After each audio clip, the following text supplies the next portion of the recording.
పాలమూరు సభలో మాట్లాడుకుంటూ ముఖ్యమంత్రి గారు తనకేదో ఆవేదన ఉన్నట్లు మొత్తం పాలమూరు బతుకు చిత్రాన్ని మొత్తం మార్చడానికి వీరభోగ వసంతరాయల్లాగా తానే ముందుకొచ్చినట్టు సంతోషం.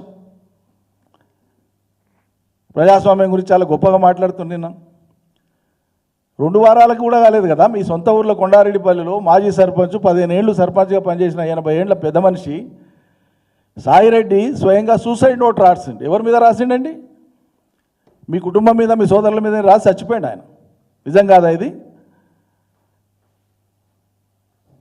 పరామర్శకు పోవడానికి, ఆ కుటుంబాన్ని పరామర్శించడానికి బయట నుంచి పోయేటువంటి వాళ్లను గ్రామంలోకి రాకుండా కట్టడి చేసి ఒక మనిషిని కూడా ఊర్లోకి ఎంటర్ కాకుండా చేసినటువంటి మీరు, మీ ప్రభుత్వము, మీ యంత్రాంగము పాలమూరులో వచ్చి ప్రజాస్వామ్యం గురించి మాట్లాడతారా?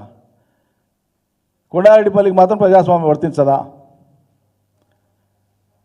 నేను చదువుకునేటప్పుడు ఊళ్ళో పాలమూరులో అప్పుడు బస్సులు పోతుండే, వలసలు పోతుండే, అవి మార్చనికే నేను వచ్చాను. మీరు మార్చేదేంటండి? వలసలు ఆపేసి పచ్చని పంటల పాలమూరును చేసింది మా ప్రభుత్వం.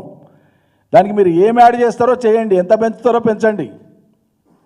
ఇప్పుడు వచ్చి మీరు ఏదో వలసల్ని ఆపుతా, వలసలు ఇప్పుడు లేవు.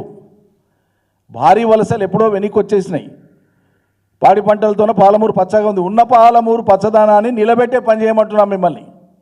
మళ్ళీ ఎడారి చేయొద్దంటున్నాం, మళ్ళీ వలసలు పోయే పని చేయొద్దంటున్నాం.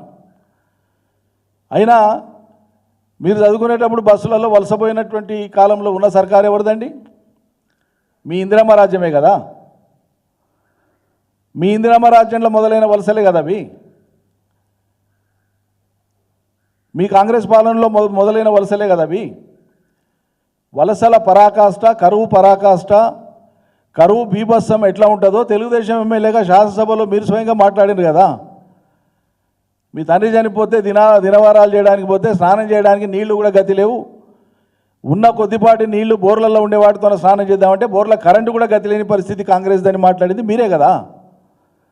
ఆనాటి పరిస్థితి కారకులు మీ కాంగ్రెస్ పార్టీ కదా.